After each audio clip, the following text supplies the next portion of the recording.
Now they will know why they are afraid of the dark. Now they will learn why they fear the night.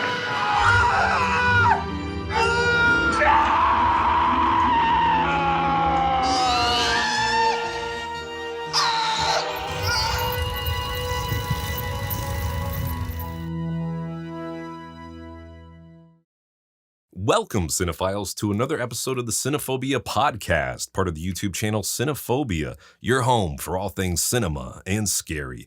I'm your host with the most, JP. Our guest today on the cast is John Napoleon, my good friend and actor who has appeared in such films as Sharknado, Mega Piranha, and Titanic 2. Is that the one where Rose comes back for Jack, John? Well, I'll be honest with you, Rose wasn't in it. And Titanic 2, it's kind of funny because they ran into another iceberg. That's how the whole thing crashes down. You think they would have learned the first time, right? You would figure so, right? We're talking about American Gangster Films. And one of the reasons why we're talking about them is the recent passing of Mr. Ray Liotta and James Caan. Obviously, two big actors in the realm of gangster films. We all know Ray Liotta played Henry Hill in Goodfellas and James Caan as Sonny Corleone in The Godfather. Very young Ray Liotta. He seemed, what was he, in his 60s or 70s? I believe it was 67. Oh my I want gosh. to say. Yeah, very young. So freaking young. Yeah, and a great career. You know, he had a lot of variety work for him. He not only just did great mobster films, he did some really good pictures, you know. Oh, yeah. In addition to playing mobsters, he was also really good at playing kind of crooked cops. Yeah. Unlawful Entry. Of course. With Kurt Russell. Oh, my God. Bet. Great movie. Copland was another one. Yeah, he's a funny character in that one. I really like him because he's a dirty cop, obviously, and he's kind of protecting his drug-filled girlfriend there. So he's covering up that amongst other dirty cop stuff. That's a really good movie. I think that's a very underrated movie. It's such a great ensemble piece, too, because you had Stallone playing against character. He gained some weight. He was an action star. He was very kind of subdued. I think Harvey Keitel was in there, too. Yes, he was, yeah. Bunch of great actors. And, you know, De Niro played a really interesting part. That's the right. fire marshal, I believe he was. So he was inspecting all what was going on there, and then it just kind of led him to this and to that, and he, you know, was in the thick of things as he is his characters normally are. So, and he had a great look in that. He had this kind of long 70s hair, and he had this like mustache. Yep. Yeah, you know. Speaking of De Niro, I mean, obviously he starred in a lot of really great gangster films. Yeah. One of them being The Godfather 2. Now James Caan wasn't in The Godfather Part 2. He was in The Godfather 1. Although there was a scene with him in it, right? There was like a flashback. I believe that exactly. There's a flashback scene at the ending about how I believe they're telling Michael what Pop wants for him. His plans, and Michael doesn't want any part of that. He's got his own agenda going on, and I believe he goes. He's there to tell him that he's going into the war at that time. Right, and then we're left with the image of Michael sitting at the dinner table all by himself as his family's going into the next room to greet the father. Kind of symbolic of him kind of being left alone at the end of his life because he's alienated everybody or he's killed his family members, you know. Yeah, that film was so well put together. I mean, oh my God, the lighting had so much to do with it, I believe. And I don't want to do another spoiler alert, but the movie, the TV show, The Offer, explains a lot of what's going on and how they did look into the lighting and the dark oak desks and the furniture they used and all that. It just sets the whole tone for the movie from the beginning get-go of the wedding scene into the office of where Don Corleone's still got to put his work in, you know? Oh my God. One of the most iconic scenes. And obviously the cinematographer for that film, Gordon Willis, did some of the best cinematography ever put to film probably with The Godfather with the really deep blacks and the contrast. It does. And The Godfather, and it's kind of in a class of its own against all other mobster movies from the whole thing about it, in my opinion, from the acting to the storyline to, and now you watch The Offer, you get to hear all the backstories of all that, which were the rumors you kind of heard back in the day, you know, but they were kind of verified through that. I think Miles does a wonderful job acting. Miles Teller. Yeah. Miles Teller does a wonderful job in acting. The actors that they came up with to play Michael Corleone and to play Marlon Brando, they just hit it on the nose. Nice. And all the characters surrounding them and the storyline and the executive producer. He just was just so much fun to watch. I forget his name. He was it Giovanni Ribisi? no. He played a mobster, or he played Joe Colombo in it, which is other rumors that you heard back in the day that the mob was involved in it. Right. And then that kind of verified it. And Joe Colombo, very interesting fellow. He ended up trying to protect the rights of the Italian Americans of how they were looked upon in film, how they were displayed by Hollywood on film, and what he thought they were getting a bad rep. So Joe Colombo stood up for the Italian American people in the film business and whatnot. And I believe that's one of the things that got him rubbed out, if I may. Rubbed out, whacked, whatever adjective you would like to use to describe. Yeah, that's now in the he lexicon. Survived, but I believe he, anyway, that's I'm jumping into. That's a whole nother story. That's a whole nother story. I don't want to start. But obviously, going back to James Caan, brilliant performances. Very as the good, hot-headed Sonny Corleone. Oh my gosh, and he's such a powerful role, such a distinctive part for the family, because you got these three different brothers in The Godfather, and James Caan's the loud, obvious, oldest brother of them all. Yeah, the loud, obvious one, And although his heart's in the right spot, I think he acts before he thinks, right? And Michael's the thinker of the family, as you find out that later. Exactly, on. Which is why he was the one that was best to run the family. Yeah, of course. And then Fredo is obviously too kind of timid, and Fredo. We learn later on that he turned on the family. You know? So that's just, as an Italian, a person. I'm half Italian. My dad was full-blooded Italian. That's gut wrenching to me. Yeah. Fredo, you broke my heart. You broke my heart, Fredo. Oh my God, such a great movie. And obviously the way that James Caan's character meets his demise in The Godfather is yes, I was actually one of the best on-screen deaths. It signifies his character, his death. Very brutal, very over the top. That poor frickin' funeral director had to patch them all up and make them look good. I don't know how he did that. They massacred my boy. Yeah. I don't know. That guy had a job ahead of him, I'll tell you. Oh, man. That's a close casket for sure. They shoot him up. And, as you're watching the movie in the beginning, I didn't see it coming. And that's brilliant directing for me. I didn't see it coming. You seen Tanya, the sister, and she's getting beaten up by the husband and all that, and then they have the conversation over the phone, and boom, he's out the door. And that son of a bitch, he set him up. He beat her just so she can call him, so he could set him up. Oh, and then that's why he gets whacked at the end. That final scene when he tells him, you stay at home or something, or you're going to Vegas to run the show. Wait up for me and I'll get you the plane ticket. And then they meet him there. And just from the minute he walks in, you gotta explain yourself about Sonny. You gotta answer for Sonny, and then it just goes on from there. And then that's one of my favorite scenes. And Michael was so convincing. Like, what, you think I'm gonna kill the kids of my sister? No. Yeah, and you're like, my godson no, he's not gonna do that. Good stuff. Nope. He played it. He played it just the way he needed to, and he got him out of the picture. Yeah. A couple other movies which James Caan starred in, which he had somewhat of a gangster role in. Thief, I guess some people might classify as a gangster film since there's some organized crime in there. Yeah, he did Thief, and if I may, about James Caan, he started out doing a lot of TV, as most actors starting out in the late 50s and 60s.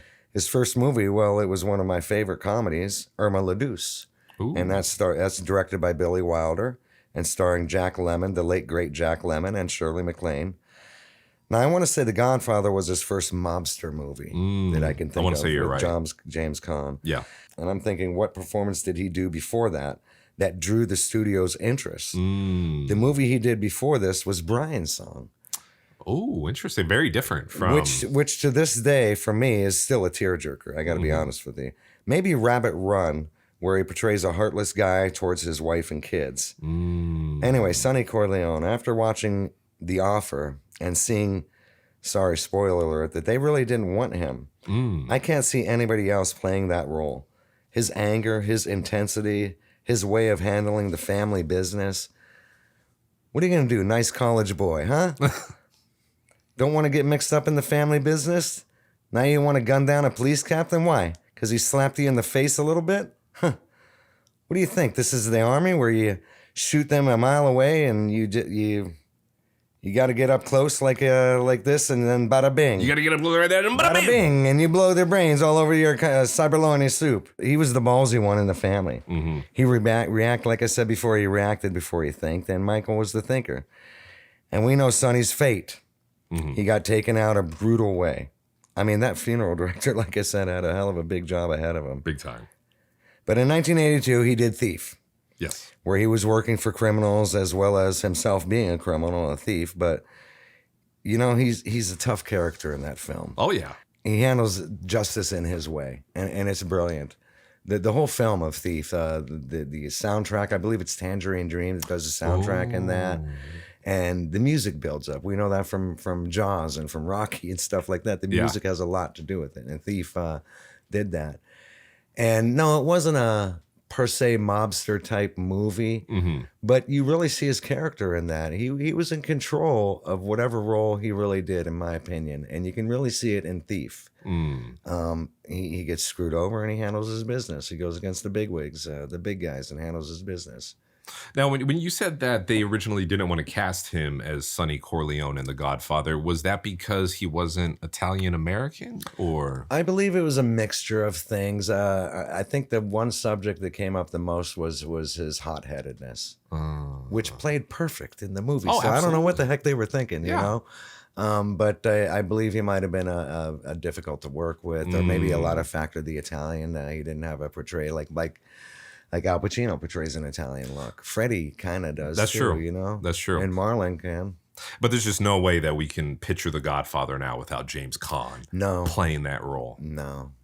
Everything about his role, his character, he just did a brilliant job. And there was actually a few other movies which he borderline played a mob person, or could be considered a mob movie. One of them was called Blood Ties, which was a pretty recent one. Yep. Another one was called This Thing of Ours. You bet.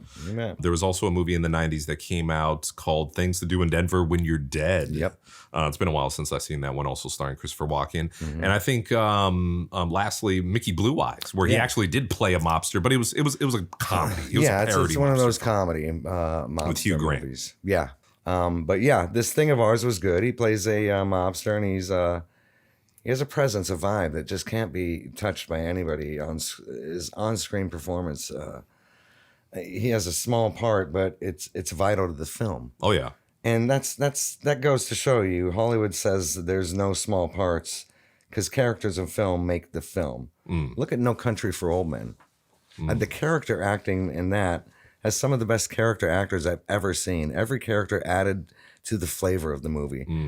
And that's what good actors do, like James. You know, they add their flavor. It doesn't matter if it's a small part or a big part. Right. His presence in the film, That Thing of Ours, I believe they're all sitting around a table and discussing some kid comes up and wants some money or something like that for a good deal going on. But you know what? You got to borrow. You got to ask the whole bigwigs. And it's a small part, but it's good.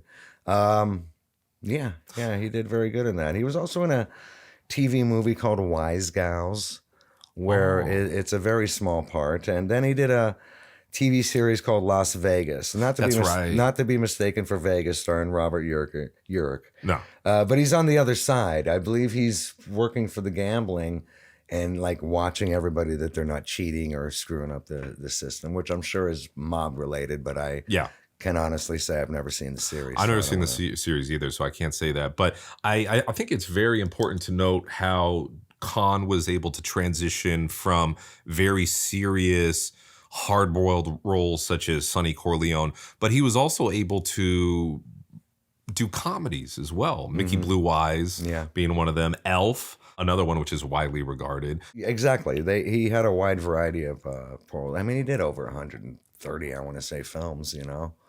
And he started out, like I said, he started out doing TV series. Probably his first 8 projects were TV series here and there, one episode here, one episode there. And then he jumped into the Irma La Douce, which he has a small part in that. But yeah, he's had a wonderful career, flourished in his career.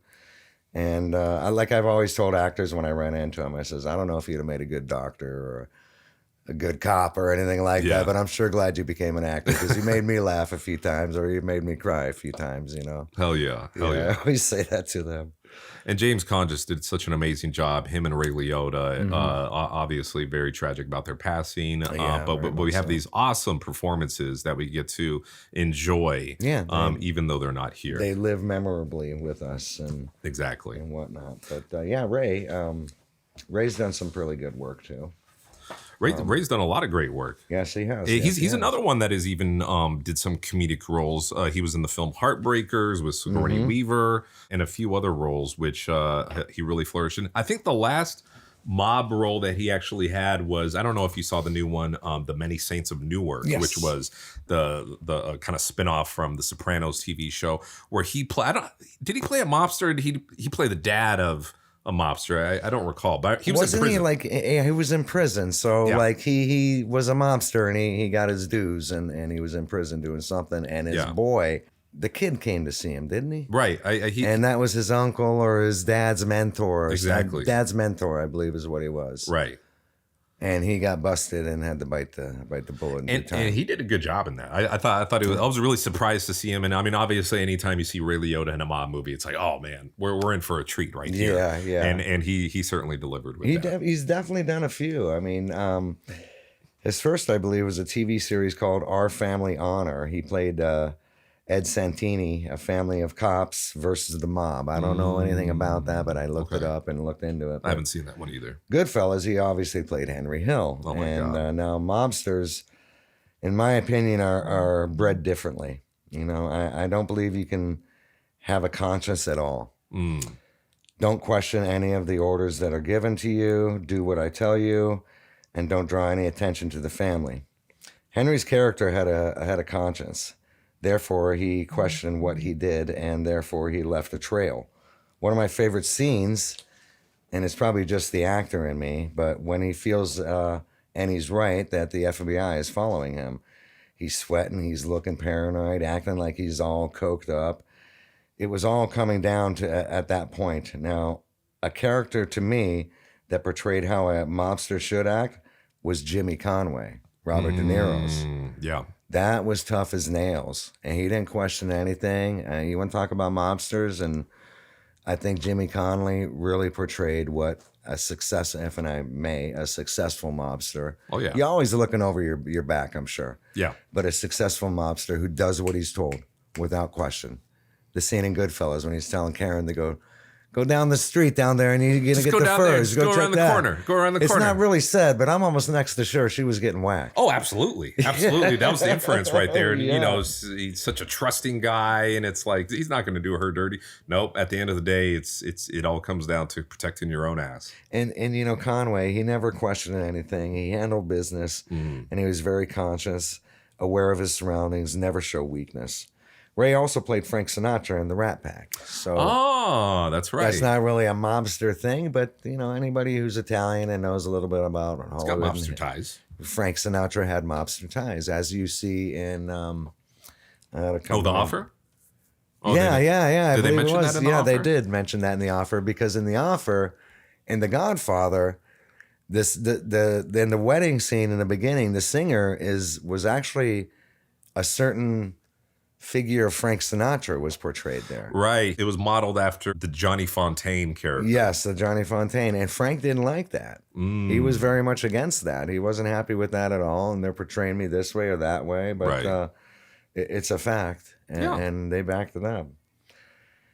I believe he played a mobster in Date Night. Talk about comedy with Ray Liotta. He did, didn't he? Yeah, it was the quite Steve funny. Carell. Was it the Steve Carell movie or Yes, was that it somebody was. else? Yeah, that's right. Yeah. I'm getting Date And Night and Tina Game Fey, Night I wanna mixed say. up a little bit. I like both those. They're both very good. Yeah. And, you know, he had the voice, the intimidating look. My wife worked with him and on, well, I forget what it was, but she said really? he was in character the whole time. He was on set working. Wow. He looked intense and angry. When they broke for lunch, they were walking side by side, and she said, "My husband, as well as me, are big fans of your work." This is beautiful. He just broke out with that great Ray Liotta smile Oh, wow. and thanked her and said, "What's your name, sweetheart?" And she told her, And he put out his hand and said, "It's a pleasure to meet you." Oh, wow. Heck of a nice guy, you know. Oh, but he was really in character when he's on set. Interesting. And then when he's on, it's like a zone. You know, you're walking in like a pitcher that walks into the mound. Right. He's in the zone. You got to stay in that mind frame. And then when you get out, I think the pitcher the whole time, it's like, don't bug the kicker in football. Let the kicker do his thing. He's in his zone. Right. Let the pitcher be in his zone. But at the end of the game, he's out. So Ray Liotta, you know, he's in that zone, but when he's out, he's Ray Liotta, the beautiful guy that we know, you know. Such an I mean, you amazing gotta actor. love Karina with Ray Liotta. Whoopi Goldberg. Yeah, that makes you really want to be the right man, you know, the good man. Atticus Finch, you know. I'm always looking for Atticus Finch characters, you know, To Kill a Mockingbird. Yeah. And those are just the men of men, you know. Absolutely. You know, and Karina, he showed me that. And of course, look at I mean, who can forget Shoeless Joe Jackson and Field of Dreams? Field of Dreams, You know, exactly. I mean, One of that his was other great. famous roles, yeah. And without the pun of Ray, he finally went into the cornfield, if I may, when he sure passed did. away. You know? Sure did. Rest in But peace. one of my favorite characters in that movie, and I hate to jump off, is Burt Lancaster. That's yeah. right. Yeah, he plays Archie Graham, Dr. Graham. Oh, I forgot about that. He's man, just it's been such so a long. great character. And when I did some acting work at one time and did portray a doctor, I had that in mind, Archie Graham, because he was just such a lovable doctor. You know? Yeah. And his one line, he goes, "I better get home quick before Alicia thinks I got a girlfriend." You know, and he winks at him, and I love that line, you know. Yeah. Such a heartwarming film. Yeah, but yeah, Ray's done a lot. I mean, he was in The Iceman, if you want to talk mobster flicks. Oh, yeah, that's right. The real life Kowalski, right? assassin. Or Yeah, whatever. Michael Kuklinski. Yeah. Yeah. And his character in that was, I mean, he's a mobster and he street adopts this kid basically. And spoiler alert, sorry guys, but he has to take him out. And that's you could see the challenge in him. You know, the loyalty of the mom, the loyalty towards this kid who I'm trying to help out, but this kid's a wise mouth and he keeps smacking off and talking stuff and dragging my name into his business. So I don't like that at all. Right. So and then I got to the big wigs and they had to handle it. And that's a good movie. And Ray Liotta, the whole Ray Liotta thing and him in it, it gives me a dark, eerie feeling. Oh, yeah. You know, just the whole tone of the movie. I mean, and if you've seen the interviews with the real, I have. Guy, oh my God, the guy's fucking terrifying. cold as ice. Oh my God, the way he's talking, they fucking murdered him. Oh man, he's just so nonchalant. About the way he's doing these it's things. It's a part of life. It's just, oh my God, you know. And Michael Shannon did a good job of playing him. But Ray Liotta, in some ways, got kind of typecasted after he played Henry Hill.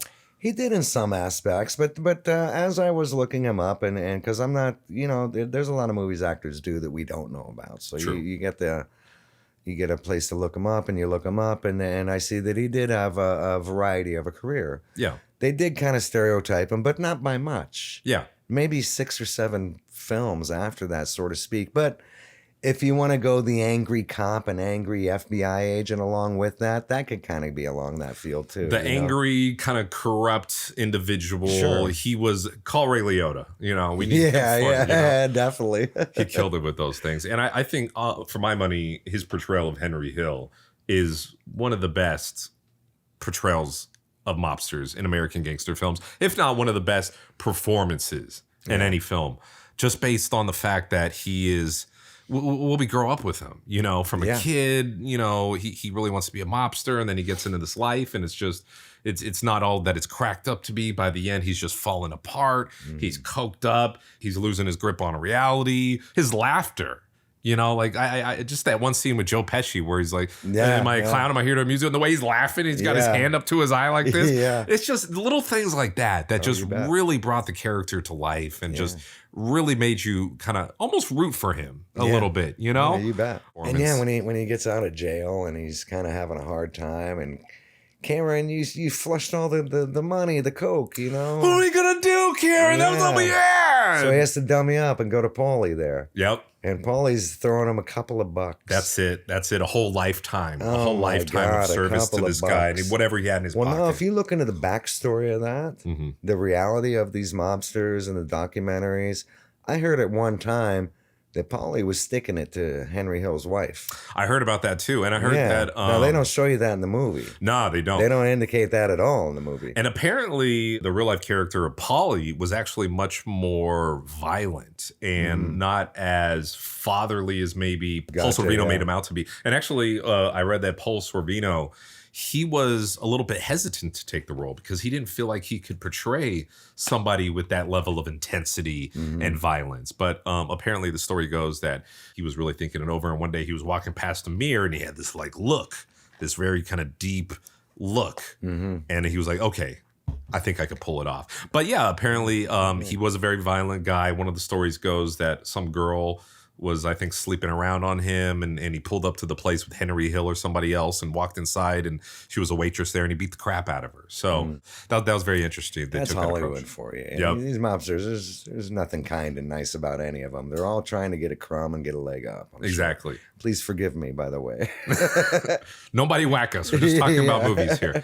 Now, next up, I want to define exactly what is an American gangster film. And throughout this podcast, I'm going to reference this YouTube video essay, which I found when I was preparing for this podcast. And it's called The Death of the American Gangster Film. It's by Eyebrow Cinema. And this guy just did a fantastic job of just deconstructing the whole gangster genre from its inception with the Warner Brothers films of James Cagney, Edward G. Robinson, to where we're at today and what might have signaled the decline or the death of the American gangster film. And one of the things that he points out is what defines a gangster film. There's a few tropes which come into play. One of them is usually it's a rise and fall narrative. It's usually a character from a lower class poverty background, often immigrants. They're anti-heroes, outlaws, they're anti-authority. They usually have a loyalty to family and brotherhood. They're looking to achieve the American dream through a life of crime. Our heroes from a lower class background who rise to wealth through crime. So that's how I was trying to define exactly what is an American gangster film, because obviously the gangster film has ballooned from not just an American thing, but a very much an international thing. If you look at international films, Asian films, you see a lot of like the Yakuza, like in Japanese films, in Chinese films. You got Old Boy, Hard Boiled, The Killer. You have British gangster films, which there's a long tradition of, with The Long Good Friday, the Guy Ritchie gangster films, Snatch, Lock, Stock, Two Smoking Barrels, Layer Cake. But one thing that the video pointed out, and again, if you guys have a chance to check this out, I'm going to put the link in the description. One of the things that he likes to point out is that a lot of the gangster films of today, and some of these ones which aren't necessarily considered gangster films, are more concerned about cops and crooks, and they're more stylized heist/con films, which is what like Heat would fall under. They're more about in certain crime that people are trying to pull off, as opposed to a character study following somebody through their rise and their fall. So when we talk about American gangster films, that's kind of the criteria that we're looking through. Obviously, there being a lot of great gangster films, Latin American gangster films, American Me, Black urban gangster films such as Boys in the Hood, Menace to Society, Hoodlum, but those are a little bit less about the rise and fall and more of a moral tale about inner city life. Scarface is another one which, again, organized crime being one of the main definitions on what makes them a gangster. I think if the story's purely about a character making their wealth through drugs, it's a little borderline gangster movie. You know, I feel there needs to be another element of organized crime other than just drug dealing. So even though I would consider Scarface an American gangster film because it does follow a lot of the same parameters of rise and fall, immigrant character, lower class background, he does get most of his money through drug dealing. So it is a little bit different. One quote that he had at the beginning of his video, The Death of the American Gangster Film, was from Robert J. Thompson. And the quote goes, "The Western has been replaced by the mob story as the central epic of America." And I thought that was really telling because obviously Westerns were very big back in the day and they've kind of been phased out. And I think part of what replaced it was the American gangster film. They, when Hollywood first started out way back in the 20s and 30s, let's go with that. They started out with a lot of Westerns and stuff like that. But they did splash into some of the mobster movies too. And the 30s, 40s, are a big start of the mobster movies back then, and they portrayed Edward G. Robinson. We have actors like Edward G., Humphrey Bogart, James Cagney, all sorts of good acting and good actors that started it out. I don't know which one was the first original. Maybe Little Caesar. I want to say that goes to the late 1920s or so. I want to say that sounds right. And then Scarface, of course, the original version of that, which Howard Hawks. He was Howard Hawks, which he was an Italian American there. He was an Italian immigrant, and of course in the remake with Al Pacino, he comes from Cuba, so there's difference in there and different type of storylines. It's the same backbone, the two movies, and they have very similar scenes in it and whatnot. Yeah. And George Raft, as a matter of fact, plays Gino, little boy Ronaldo, and he's actually a real life mobster. If you look him up, you'll see that he had some ties into the business as well. But Humphrey Bogart did a movie called The Roaring Twenties that I think I really enjoyed it because it's the rise and fall of the gangster. And what happens is it starts out where he's working in a garage, and then all of a sudden he's got to go to war. And he does his war. He meets up with Bogart there. And he comes back home. And just like many of the veterans who came back home in World War I and II, their jobs weren't waiting for them. So he had to find money and start up money somehow in some way. And he did. And he ended up delivering this liquor one time just by chance. And then he got busted, but he didn't dummy up. So they ended up giving him some more jobs to do, and he built his career that way. Yeah. Then it just gets kind of buckled down, and it's the rise and fall of the gangster in the Prohibition era, and when the booze came back, the gangsters kind of struggled a little bit because they weren't. They were still trying to force, buy our booze, I'm sure, but muscling people into muscling them in, But I think Hollywood back in the day defined it with I mean. The West was wild back in the 1800s. We had Billy the Kid to draw from. We had Jesse James to draw from. We've always been attracted to outlaws. They always have, because they glorified them. They had the dime store novels back in the, I don't know, I'm not that old. I've never seen one, but I heard that they had these dime store, Jesse James is the hero, even though he killed this person or whatever, or Billy the Kid, Then I'm seeing stuff these days, the Billy Kid was just a murderer, if you look at it back then, they were just, infamous murderers like Ted Bundy and stuff like that. But you watch Young Guns, you got Emilio Estevez playing them, you fall in love with them. There's a charm. It's very glorified. Now, obviously, some of the earlier gangster films, they still had the Hays Code. So you would see title cards at the beginning or end, basically saying, don't do this. These are bad guys. Yes. This is a story that we're trying to portray, saying that this is not a good thing. But at the same time, when you watch them, you become so enthralled with these characters, and some of them are so charming that you can't help but feel like it's very glamorizing the lifestyle. It is. James Cagney does The Public Enemy, and they have that before. That's very famous that before they have that, do not do this. And these are people from the past, and I think Hollywood has changed things of the way they look at gangster movies back then to then they kind of went into in the 70s and 80s, they kind of started doing more of an Italian mobster type thing, starting out with The Godfather, that I can personally think of like an Italian type movie. I pardon me if I skip one or so. I do apologize, but I think that's the one that kind of started it all out for me. The quintessential gangster film. Yeah, and then that's fun. And then Martin Scorsese just does remarkable work. Oh my God. He did Goodfellas, where he directed Ray and that, and Casino, and The Irishman. I absolutely love that. So you talk about, there's like a gap. What was a good mobster movie before The Irishman? Italian mobster movie before The Irishman? It's hard. It's really hard. Casino? Really? Has it been that long? Because they have the little B-rated ones, okay, right, and they're enjoyable to watch. I'm not trying to decline anybody's work or anything like that. Right, I've watched them all, trust me, and they are enjoyable. But there's the blockbusters, The Irishman, The Godfather, The Goodfellas, The Casino. Yeah, So when was there a blockbuster before then? I don't know. There is a gap, and it's a question on anybody who lived through the 70s and the 60s, 70s, and 80s. All knew about Jimmy Hoffa and was all concerned about what really happened to him, and whatnot. It's kind of funny how much this genre has evolved over time. Obviously, we started off with the very early iterations of the gangster film with the Warner Brothers Public Enemy, White Heat, so on and so forth. It kind of culminated in the 70s and 80s when we had the Godfather films, Goodfellas.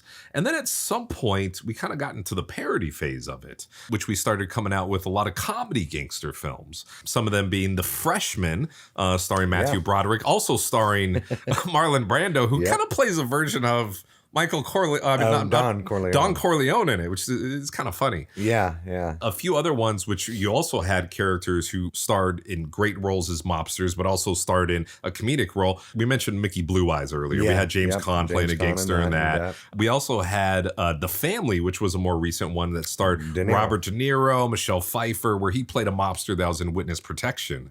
There's a couple of other older ones that we had, such as Johnny Dangerously, which is one of my favorite ones with Michael Keaton. Much more of an over-the-top, spoofy kind of approach with it, almost in the style of like Airplane. Most definitely. Good stuff. Very enjoyable. Oh, yeah. And then the 90s, we kind of had like a resurgence of these parody comedic gangster films. My Blue Heaven.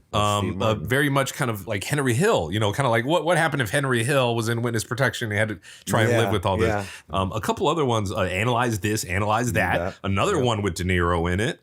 Very good stuff. The Whole Nine, The Whole 10 Yards, Bruce Willis. That was a little bit more like a hitman, but there was a mob element of that as well. Yeah, there was. Married to the Mob. We had Michelle Pfeiffer. One of my favorites, Oscar. Do you remember Oscar with Stallone? Oh my God, such a hilarious movie.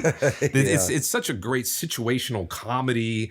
Oh man, I freaking love Dick Tracy. Now you wouldn't necessarily say that's a comedy, but it is very kind of like a stylized representation of like mobsters in the 30s. Yeah, I love it. It's great film. And then we also had City Heat. I think that was the one with Eastwood and Reynolds. That is one of my favorite. Is it really? Clint Eastwood movies. Get out of here. I think they do such great work together in that. It's just remarkable, and it's a great storyline. And the tone, the setting. I love period pieces. Oh, yeah. They do it for me big time. And if they're, if I got two enjoyable actors like Clint Eastwood and Burt Reynolds, I'm all over that bad boy. I think there was another one which Burt Reynolds starred in, which was a comedy gangster film called The Crew. I believe so. You remember that one? Yeah. Miami Crew, I think Peter Falk maybe was in it too. I don't know. It's been a while since I've seen it. It has been a while, yeah. Yeah.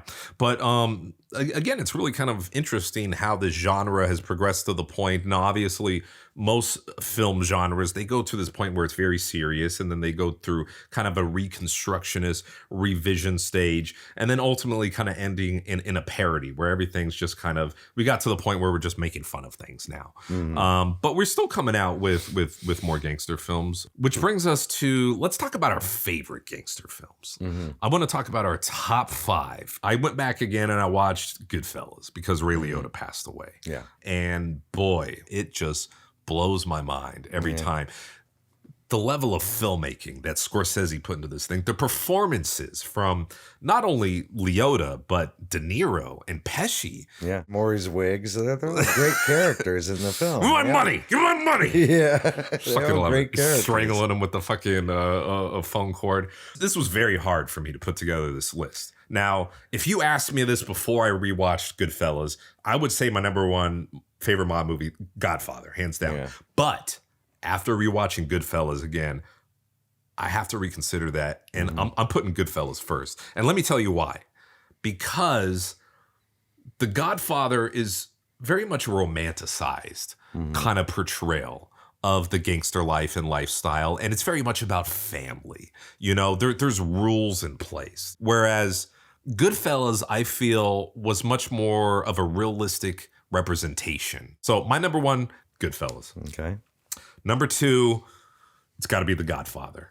Seminal, beautiful, holds up to this day. Some of the best filmmaking and acting put on film, period, bar none. We got to follow that up with my third favorite gangster film, which is The Godfather Part 2. You bet. You can't. You really can't mention one without the other. It's very much a continuation. If you read the book, they're pretty much in the same book, because in the original Godfather book, we do jump back into time to Vito Corleone when he was rising up to power.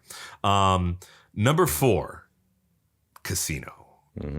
Love. I don't remember which one I saw first, whether it was The Goodfellas or whether or not it was Casino. And by the way, I just want to mention about the title of Goodfellas. Originally, the movie was called Wise Guys, and they say the phrase "wise guys" a lot in it. They don't really say Goodfellas more than like one time. But the reason why they didn't go with the title Wise Guys, from what I read, was that there was a TV series out at the time called Wise Guys, and they didn't want to get it mixed up. But nowadays, it's like, hey, you remember that show called Wise Guys? Starring Ken Wales. Yeah, well, you remember it. Yeah, there you go. But it just would have been such a better title than Goodfellas, personally, I felt like. But titles aside, my number 4 pick, Casino. It's a great companion piece to Goodfellas. A great book as well by Nicholas Pileggi. My number 4 movie, Casino. Number 5, I thought long and I thought hard about it. And number 5, it's got to be The Departed. The Departed. Now, obviously, a little bit of a departure because we also see the law enforcement element. We're kind of following along with them through a large part of the movie. But Coppola and Scorsese, they made 5 of the best mob films ever made. So that's my list. Now let's talk about you, John. Top 5 favorite American gangster films. Yeah, it's such a tough question. It is. It's a real Sophie's choice. I got a lot. And I have a video collection at home, and I categorize, I got my gangster.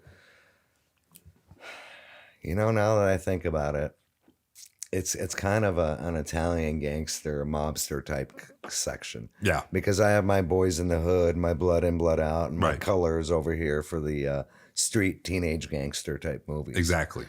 That's a tough one. I mean, it really 5. I mean, because there's so many that influence me watching growing up, that are the black and white Cagney ones and stuff like that. Absolutely. You got to pay respects to those. Yeah, and they kind of started me out that way. But, like I told you guys before, I'm 50% Italian. And I'll be honest with you, probably 99.9% of the times will say that their number 1 mobster movie is The Godfather. Absolutely. And I got to go with that. For a long time, it was Godfather 2.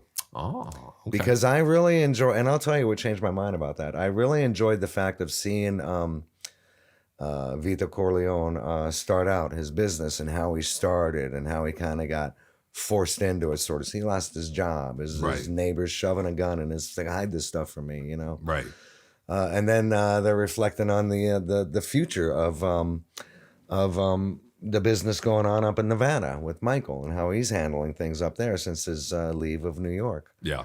So for the longest time I did that. Then I started thinking more about The Godfather, and the fact that it is very family oriented is what does it for me. And the way they handle the businesses and their hits and their way they're handling everything, it just felt, this is the way it's supposed to be. This is what they would really do to me. It feels like an opera in many ways. It does. It's very much an epic sort of piece. Yeah, it starts out, that builds, all the way up to the climax. It starts out with family. It's a wedding. It's the daughter's wedding, but yet we're still going to do our business because Don will never refuse a favor on his daughter's wedding day. Absolutely.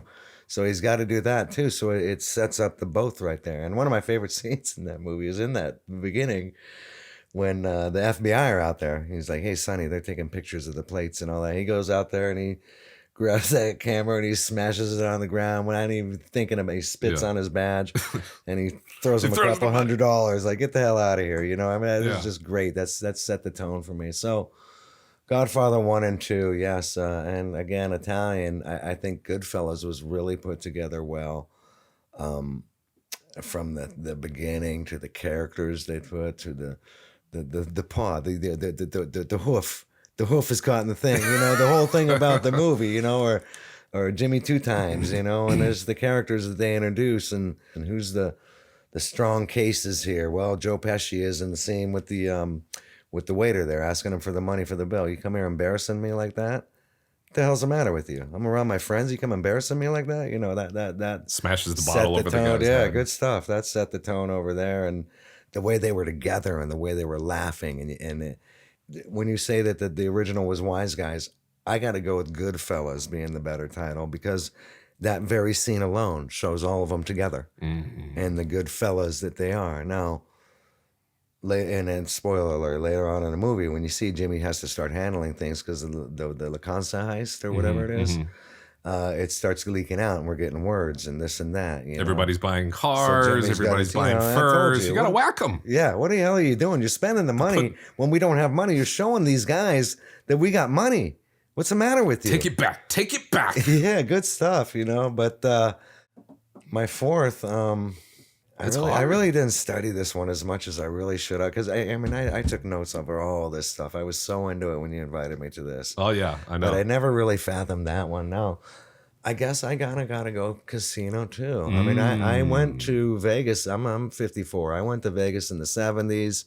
I seen the old circuses, the Tropicanas, the Rio, the all that stuff. I seen it change where they ended up putting up new hotels here and there, But there's scenes in the casino that really gut wrench me too. When at the ending, when Joey and his brother get whacked in the cornfield, that really was gut wrenching to me. My God, that was probably one of the best. To have to watch your brother go through that, and and he's buried alive too. Yeah. Oh my God.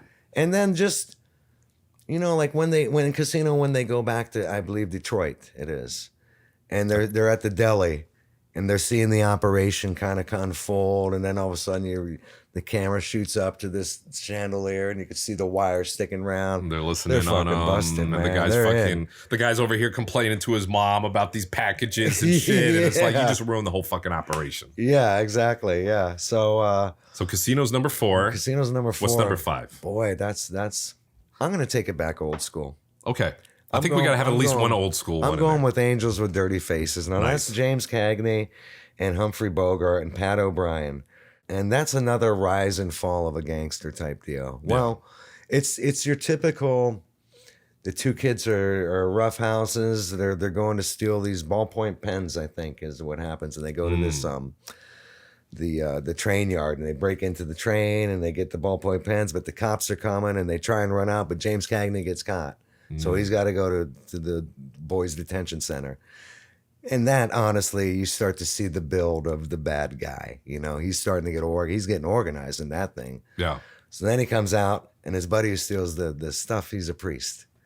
So you see the good and the bad of it all. And the duality. That James is still kind of got that mentality, so he starts building his racket up, so to speak. And yeah, real good stuff. So Angels with Dirty Faces. Angels with Dirty Faces has got to be number 5. Before we go into honorable mentions, since we've been talking about The Godfather, I would be remiss if I didn't bring up The Godfather 3. As we know, Coppola, he put out a new version of the film, The Godfather Coda, The Death of Michael Corleone. I haven't seen it yet, but I heard there was a lot of good things, and I heard that in some ways it's better than the original release. Have you seen the new version? And regardless, what are your opinions on The Godfather 3 and how it stacks up to the original 2? I have not seen. I didn't really know that there was a different type of version of Godfather 3. It just came out like a year ago, I think, or so. I'm shocked because I would have totally jumped on it to watch it, to be honest with you. I didn't know that. It didn't quite have the impact that 1 and 2 had. Feels a lot different. It felt a lot different because Michael was trying to not be in the crime business anymore, Which is just not as interesting. Is legit. No, it's not. But bringing in this Vatican. He's starting to make deals with the priests at the 16th Chapel in Rome, Italy, and this and that, and it got a bit confusing there. As a fan of The Godfather and in Godfather 2, and Michael goes to his boy Anthony, and Anthony drew him this picture after, they all tried to whack him in his bedroom, I believe. And at that point, you really kind of want Anthony to take on the family business. You kind of do, even though you know it's going to be all bad. And in 3, he ends up being an opera singer, and you're like, what the hell is this all about? Not interested. So they're trying to throw, and then Diane Keaton is raising the kids, and right. And then, Joey Zaza was good. Joey Zaza was good. I liked his character. And Andy Garcia was a great character, too. And who is he? He's the bastard son from Sonny Corleone. From Sonny Corleone in part 1 when he's banging the bridesmaid. The bridesmaid up, and when Robert Duvall comes up and knocks on the door, and he just kind of smiles. It's kind of funny because he knows what they're doing back there.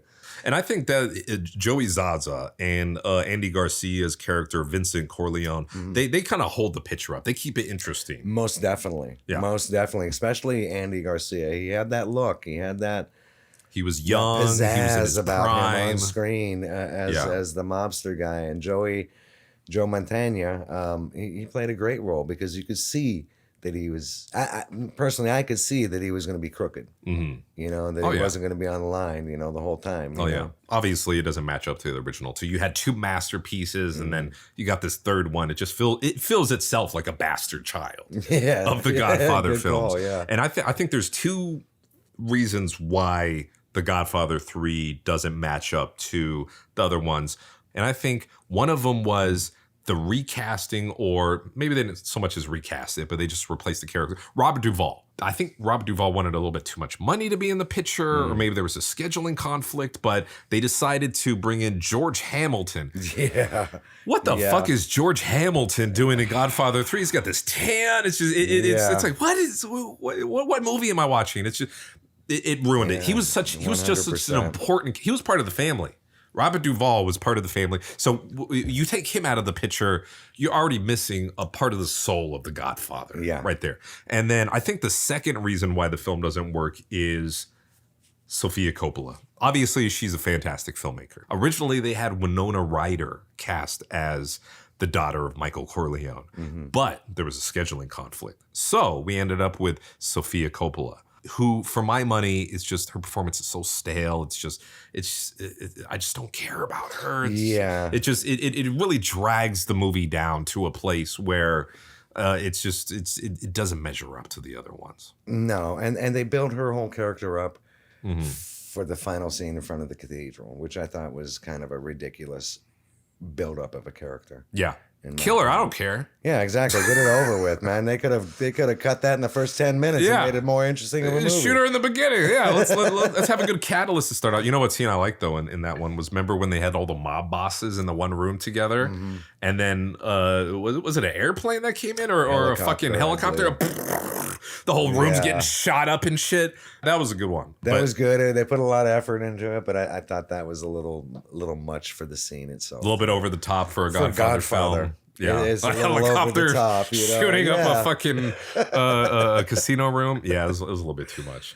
I just want to bring up some honorable mentions for other movies that I would have liked to include on my list, but just didn't quite make the cut. One of them is The Untouchables, which is Brian De Palma, obviously, who also did the remake of Scarface. So a very good film there. You had Sean Connery. You had Robert De Niro. I thought he played a great Al Capone. You've seen so many play him. Rod Steiger did a great job in Capone back in the day. And you've seen so many people play him. I didn't watch that movie until much later, after I'd already seen a lot of these other gangster films. Although I love a lot of the dialogue that De Niro brings to the character and some of the intensity, to me, with all that makeup and shit on him, it just felt a little like a caricature of Al Capone to me.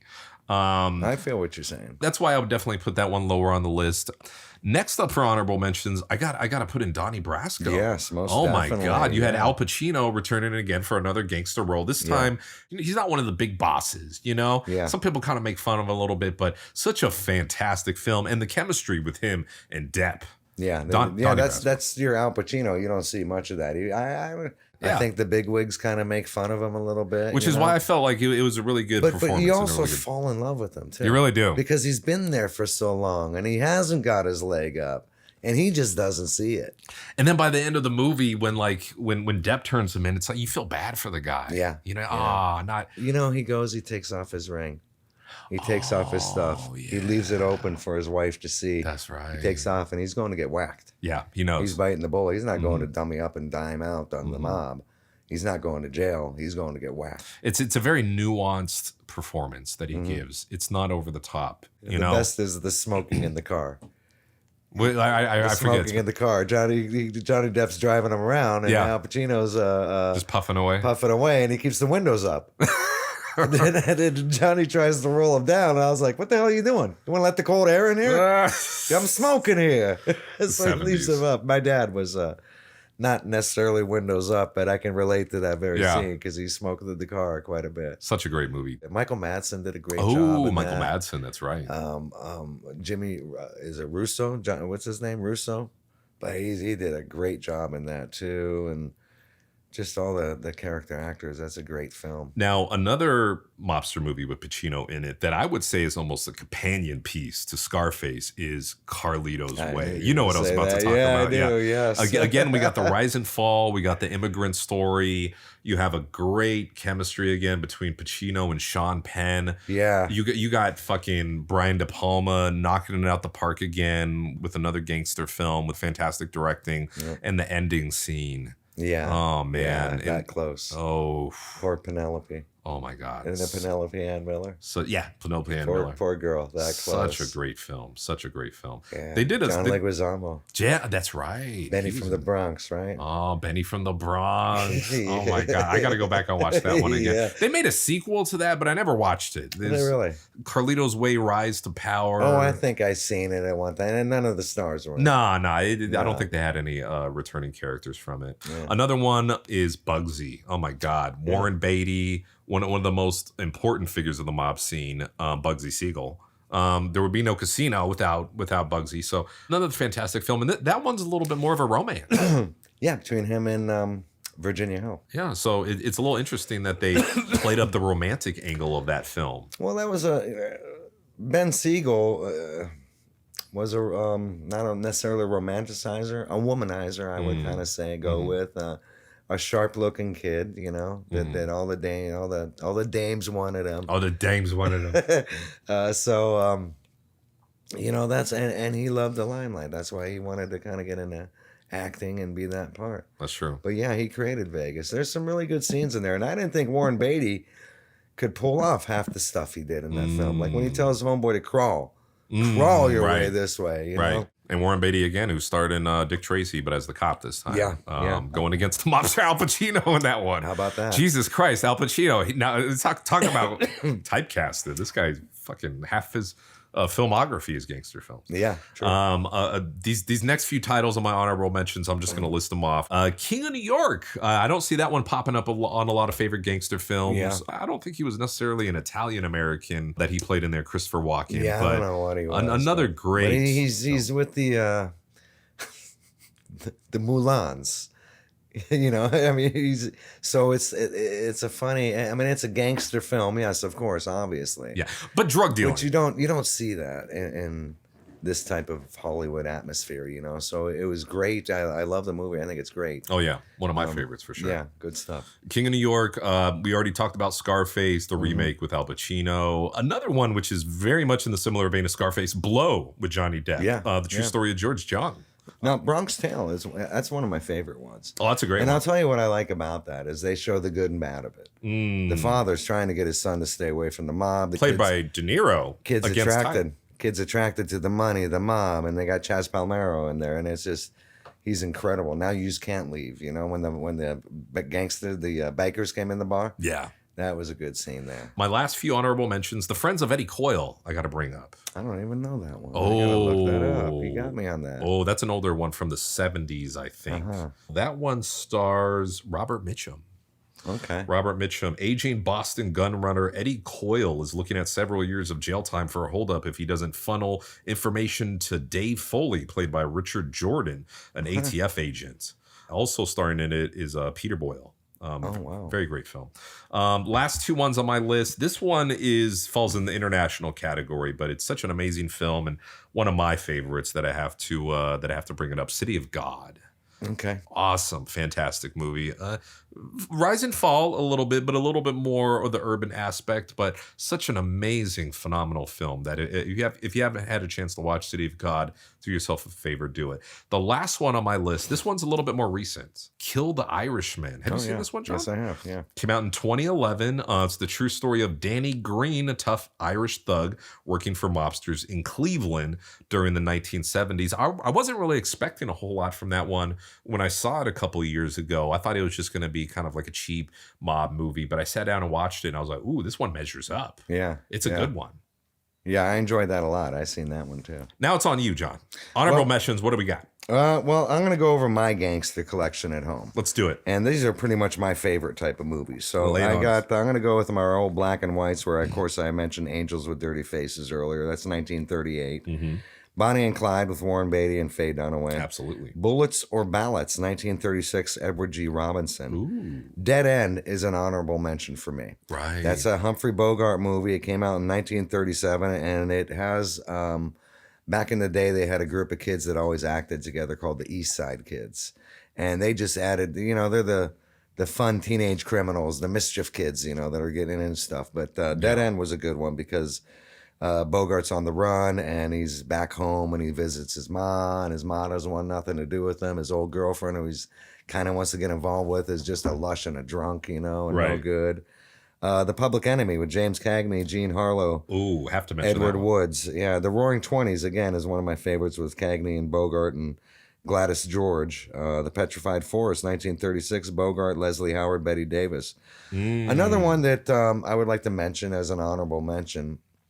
Now, it's not a mobster movie, but it has a mobster element in it, is On the Waterfront with Marlon Brando and Rod Steiger. You know, Absolutely. There's an actor by the name of Lee J. Cobb that plays Johnny Friendly in the film, and he's just incredible. He really is taking control of the movie. You see the union work, the work by the docks, and how everything is kind of run by the mob there, So definitely On the Waterfront. And a lot of people don't look at it as a mobster movie, but it's got a mobster element to it. It's got so much in that movie. Lee J. Cobb, such a fantastic actor as well. Starred in such classics as 12 Angry Men. Yep. I know him most from The Exorcist, where he played Lieutenant Kinderman. There you go. Yeah, he's done some great work. He's always been a favorite. Key Largo, Edward G. Robinson, 1948, with Bogart, Lyle Barrymore, and Lauren Bacall. Of course, started out the Lauren Bacall and Bogart. I don't know if that was the start. I believe the start was... Big Sleep. They did like 4 movies. Yeah, they did. The Big Sleep was a good one. I really enjoyed that. I forget the other ones that they did. To Have or to Have Not. Ah, that's right. Okay, so then I got The Bronx Tale has got to definitely be an honorable mention. That's one of my favorites. Donnie Brasco. Gangs in New York. It's not an Italian mobster movie, but it's a start of organization of control and gangs. I'm glad you brought that up. Scorsese. Yeah, obviously. Scorsese, another Scorsese one. Fantastic. Daniel film. Day-Lewis is Oh my God. incredible. As Bill the Butcher? Yeah, Jesus oh my gosh. Christ, that guy just fucking killed it. It's worth watching just for him alone. Yeah, most definitely. I mean, we got Liam Neeson, I believe, is in that. Liam Neeson, Leonardo DiCaprio, Carmen, John C. Reilly. Yeah. If you ever have a chance to read the book that it's based on, oh my God, just all the stories about these hoodlums, the 1800s New York. The Dead Rabbits. Oh my God, it's such a rich world. Such a phenomenal film. Yeah, Wow, I'm glad you brought that up. Yeah. The Iceman. The Irishman. I like to say that's one of my favorite honorable mentions, and that's a most recent one. I thought that Joe Pesci was great in it. Harvey Keitel. De Niro was something. Everybody complained about his eyes being blue. Yeah. And I didn't care for that took away. Yeah. But it didn't take away from me. It's just part of what's going on. Once Upon a Time in America. Yes. That's a long one. Now that's they did The Good, Bad, and the Ugly. Sergio Leone. Yeah, so he did that more. as well, and it's 1984. a good 3+ hours. Oh yeah, depending on which cut you watch. I haven't seen Once Upon a Time in America. I'm very ashamed to admit that. I was hoping to watch it in anticipation of this podcast, but It's a good story. It really is, and the rise of friends, basically, and they work together and build this empire. And then it gets, of course, everybody's turning on each other. Yeah, of course, that happens in every mob movie. Any other honorable mentions? First, when I saw it, I didn't care for it because I felt that Warren Oates did such a good job as Dillinger. But Johnny Depp did it in Public Enemies. So I got Public Enemies here in my collection as well. But I'm a big Warren Oates fan, and I thought he did a great job as Dillinger in the 70s version. But I thought Johnny was just a little too pretty to be John Dillinger. But I can see that. They did follow the storyline, that damn lady in red, but they did follow the storyline and whatnot.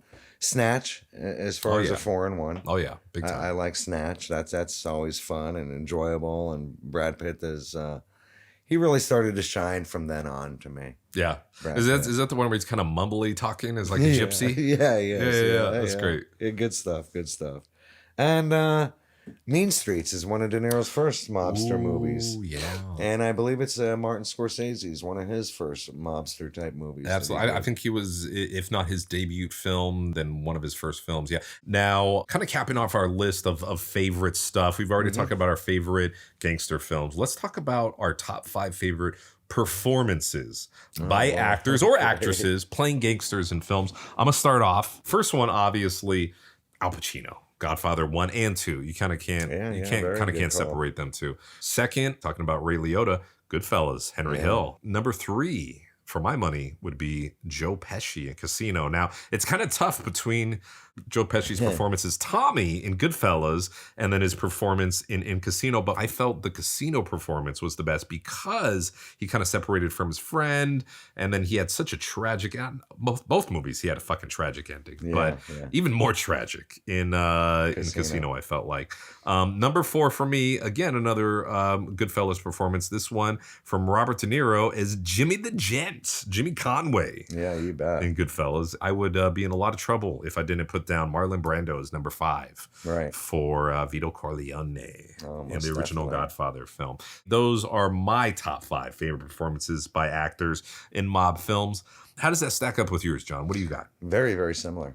Okay. I got to go with Al Pacino as Michael Corleone in Godfather 1 and 2. More of the Godfather, I think, because you really start to see his character develop in there. Oh, yeah. You start to see him taking control and wanting to you see that change take over the business from the college boy to the mob boss he is going to be. You bet. And then Jimmy Connolly in Goodfellas. I think De Niro played that part to the T. Big time. You really see the charge of things and the loyal soldier in him there. I'm going to go back to Lee J. Cobb and On the Waterfront as the mobster, because he plays the mobster there, and he's a tough son of a gun in that. I kid you not. He sure is. Yeah, he does a great job in that. Brando played a great. I'm going to go with Brando in The Godfather. I thought he did that very, very well. Very commanding, very in control of his family. He did a great job in that. There's been so many great performances. How do you really wire it down to a top 5? I'm going to go with, I'm going to definitely go, my bad. I can't believe we never even mentioned it. And as a matter of fact, I kind of want to redo some things. Oh, shit. Okay, what is it? What do we got? Yeah, okay. So I got Michael Corleone as one and Al Pacino in The Godfather. My second best performance would have to be Christopher Walken in True Romance. Ooh. That was so darn good. And that wasn't he only in one scene? Yeah. It was just that one scene. Yeah. But with that one scene, the dialogue, the way he delivered, the way he was dressed, oh my God, the Chesterfield cigarettes that he was smoking. Yeah. It was a class act. The speaking Italian to the kid to go outside, it was just all top notch. Oh my God, killed it. I apologize, Mr. Walken. That is number 2, close, very close to number 1. But I got to give it to Michael Corleone, Al Pacino. But that scene there signifies an intimidating mob scene. Fucking right after he shot Dennis Hopper, he's like, I haven't killed anybody since 1984. Boom! And then at the end, he spits on. Yeah.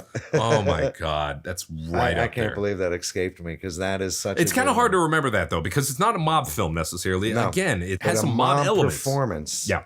Number 2, Christopher Walken. Absolutely. Number 3, Marlon Brando. I'm glad you brought that up. Yeah. Good stuff. Good deal. Let's talk about the current state of American gangster films. They're not making a whole lot of them anymore, not like they used to. Yeah. It's kind of fallen in decline. Now, obviously, we still do see the occasional gangster film popping up. One of the more recent ones being The Many Saints of Newark, starring Ray Liotta. Some of the other most recent ones, you mentioned The Irishman. Yeah. Martin Scorsese making his return to the gangster film. Not as well received as some of his earlier ones, such as Goodfellas and Casino. And even though I enjoyed The Irishman, it just felt like it was lacking in a lot of places. I don't know if maybe it was the de-aging technology that they used a lot in it. I don't know if maybe it was the very bloated runtime. Maybe it was the meditation on life later on as a mobster and just kind of not having family around anymore.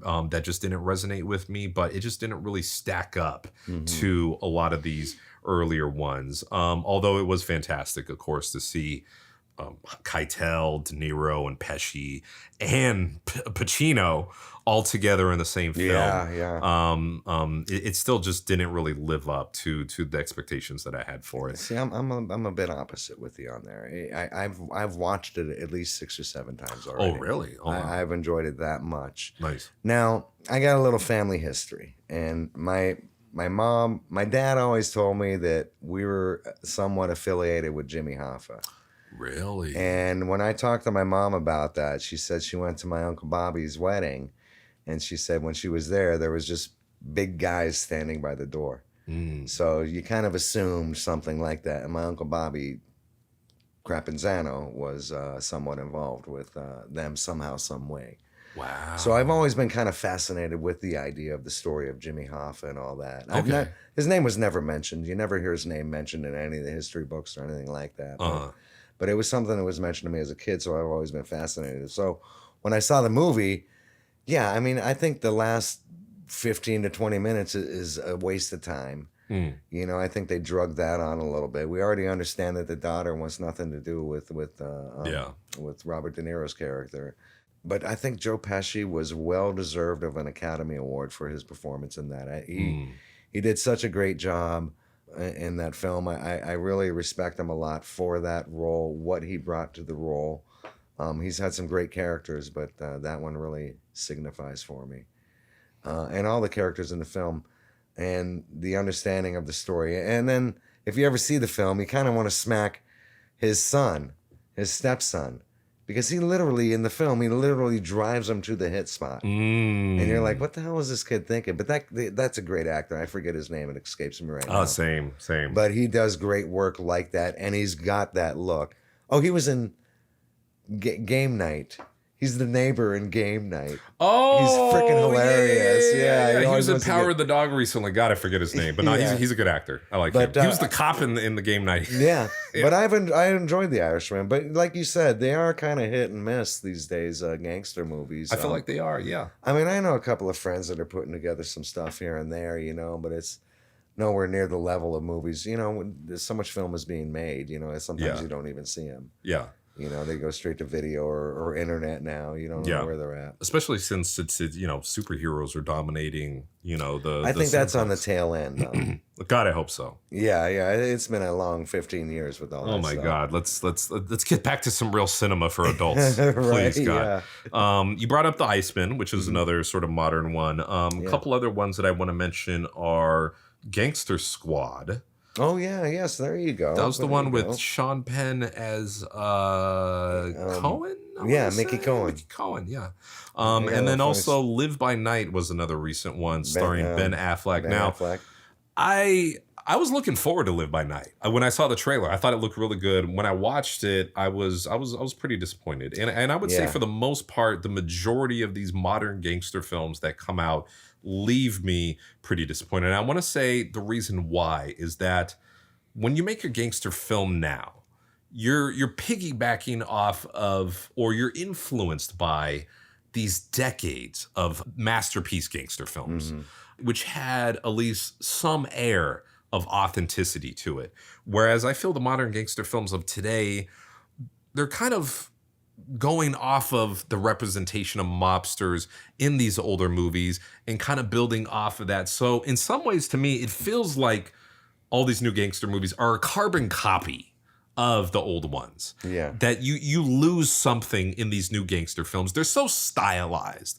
Like if you look at Gangster Squad, it's so clean, and the lighting and the portrayal of the characters, it's not very grounded. It's not down to earth. There's real no sense of reality in these films. I feel it very is just a picture of, oh, this is what we think gangsters were back in the day. Yeah. Whereas The Godfather and The Goodfellas it felt more like real characters, you know. Yeah. I don't know if you would agree with that or not. No, I would. I got a copy of Live by Night, and I got it on my list, but I didn't mention it because it's one of those that did come out recently, and we're looking for these mobster movies. It just didn't fill the void for me. It seemed to spin off into a romance and behind the scenes, behind your back type thing. Right.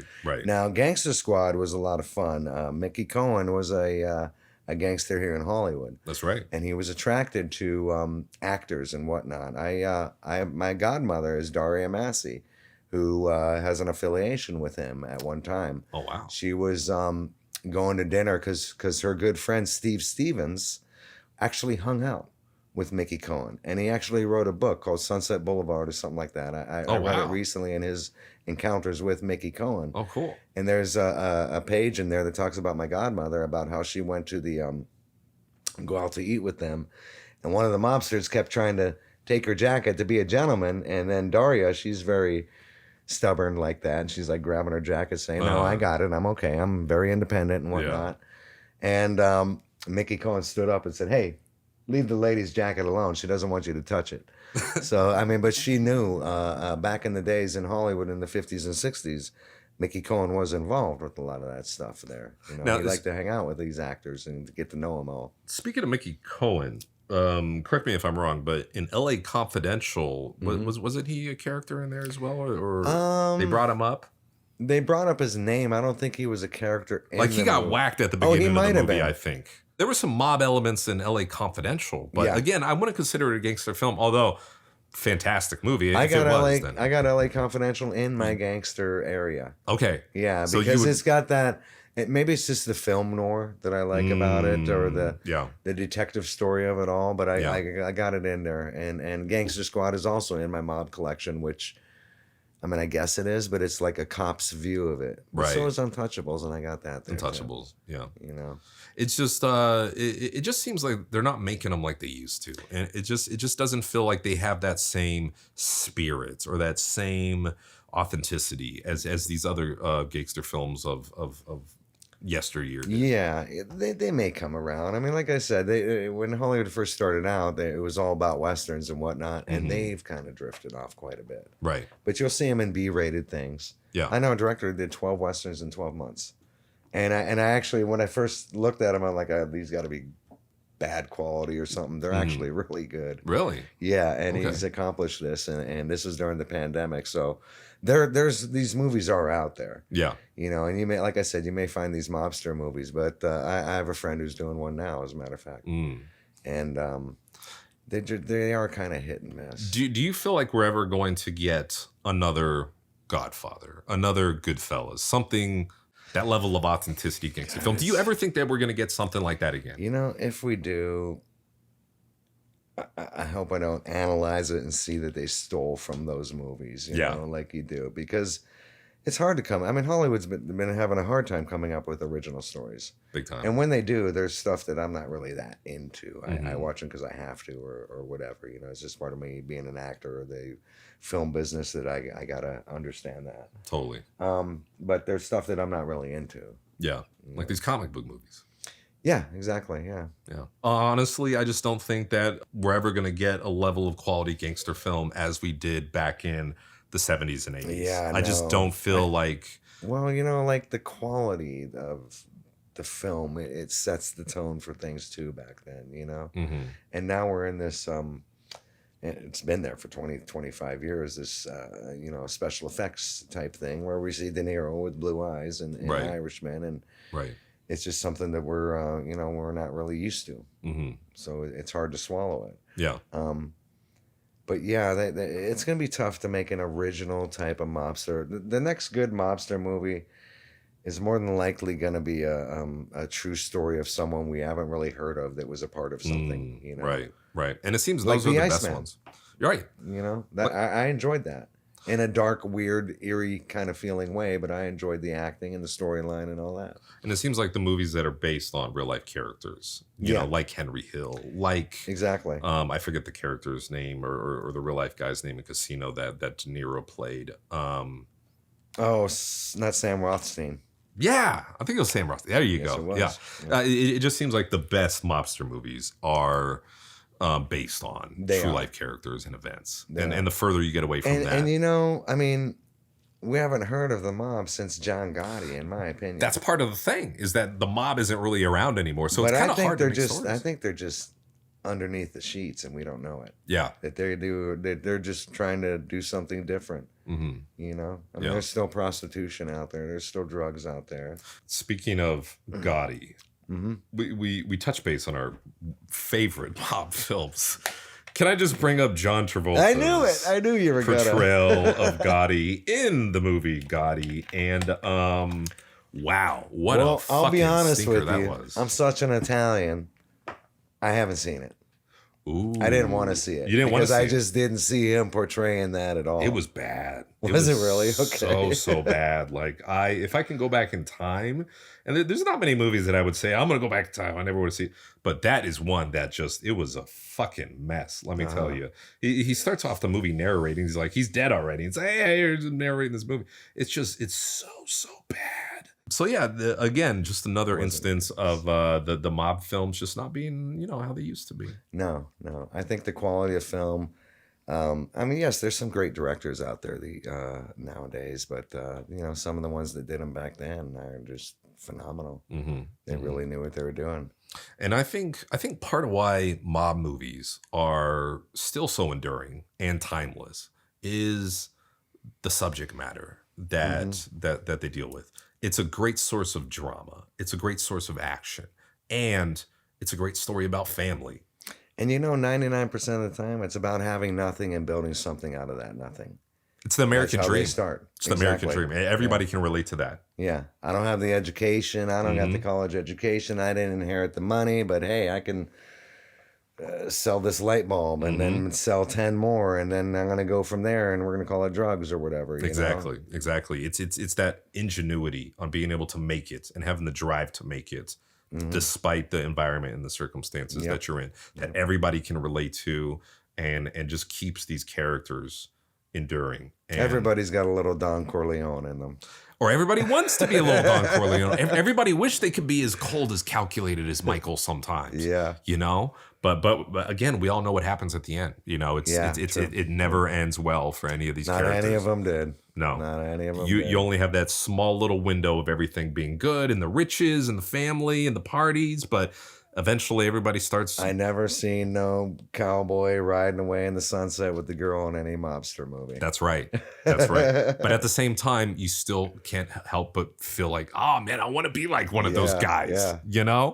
When Henry Hill walks into the restaurant in Goodfellas and they're getting the table ready and rolling out the tablecloth and they're getting it right there in front, and then all of a sudden he sends them a bottle of wine, or they send the singer, I forget who's singing on stage, but he sends them a bottle of wine.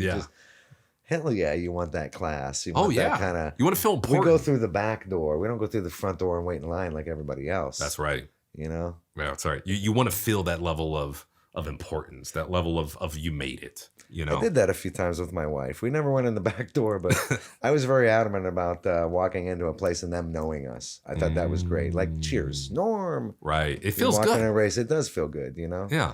People call you, hey, John, how you doing? Good to see you again. The usual tonight. And then you bring in your girl along. It's like, hey, this guy's somebody, Yeah, exactly. Yeah. It feels good. Sure does. This was a great conversation, John. Yeah, it was. I had a lot of fun. Well, I'd like to thank you for being a guest on our podcast today. You're so welcome. Can you tell our guests where they can find you and learn more about any of your upcoming projects? Well, IMDb has got some credits on there. And, you can look me up on Facebook. I got a little Facebook fan page there. And, there you go. And you can look upon there. I've been very lucky. I haven't been to the level I want to be at just yet, but I've been very lucky in meeting a lot of people and just enjoying my my visit here in Hollywood as I'm here, Have you played any mob roles before? I haven't asked you that. No. Would that be something that you would be interested in? Most definitely. I feel like you would do a good job. Yeah, most definitely. And I speak a little Italian, so that I think that helps. And I think that's what we want to see in our mobster movies, just like the Native Americans, where they were portrayed as whites back in the day. Well, it was Chief Dan George back in the 70s that said, hey, enough is enough. And I don't mind having to read the subtitles, as long as they don't go by too quick. Yeah. But if they're using their native tongue and all that, I think that adds to the film. So any casting directors out there, if you're looking to fill any mob roles, go ahead and head over to IMDb, head over to Facebook, find John. He's going to knock it out the park for you, let me tell you. You know it. I've been your host, JP. Don't forget to check out the other episodes of our podcast and click that like and subscribe button to show your support. As always, stay cheesy and remember, there's nothing to fear but film itself.